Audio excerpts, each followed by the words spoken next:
High student, আমি প্রিয়াঙ্কা বৈদ্য চলে এসেছি আরেকটা নতুন ভিডিও নিয়ে।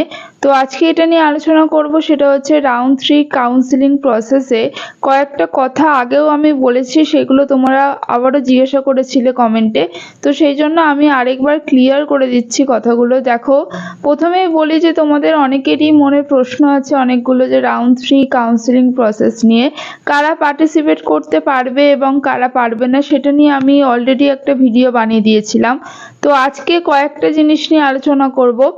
সেটা হচ্ছে, তোমরা যখন যারা রাউন্ড 3-তে পার্টিসিপেট করছো বা করবে, তো তারা কি করবে, যে চয়েস ফিলিংটা কিন্তু খুব মন দিয়ে করবে এবং যে কলেজগুলো তোমরা শুধুমাত্র নিতে চাইছো সেই কলেজগুলোই কিন্তু দেবে। কারণ রাউন্ড 3-তে কিন্তু কোনো রকম আপগ্রেশন করা যাবে না, মানে যে কলেজ তোমরা পেয়ে যাবে সেই কলেজটা কিন্তু তোমাদের ভর্তি হতে হবে। তো সেই জন্য তোমরা যারা ধরো রাউন্ড 2-তে কলেজ পেয়েছিলে, তারা রাউন্ড 3-র জন্য আবার অ্যাপ্লাই করেছো মনের মতো কলেজ যারা পাওনি ধরো, তো রাউন্ড 3-তে কিন্তু চয়েস ফিলিংটা খুব, যে কলেজগুলো চাইছো শুধুমাত্র সেই কলেজগুলোই চেষ্টা করবে দেওয়ার।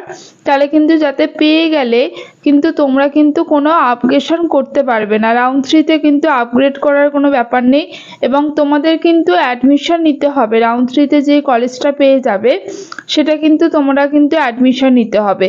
তো এই ব্যাপারগুলো একটু ক্লিয়ার করে দিই।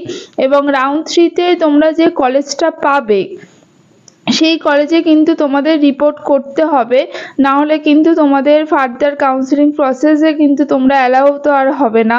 তো সেই জন্য রাউন্ড 3-তে খুব, মানে যারা কাউন্সিলিং করবে আর কি, তারা কিন্তু রাউন্ড 3-তে যে কলেজটা পেয়ে যাবে সেই কলেজটা কিন্তু তোমাদের ভর্তি হয়ে যেতে হবে এবং অবশ্যই রিপোর্ট করতে হবে, ভর্তি হয়ে যেতে হবে।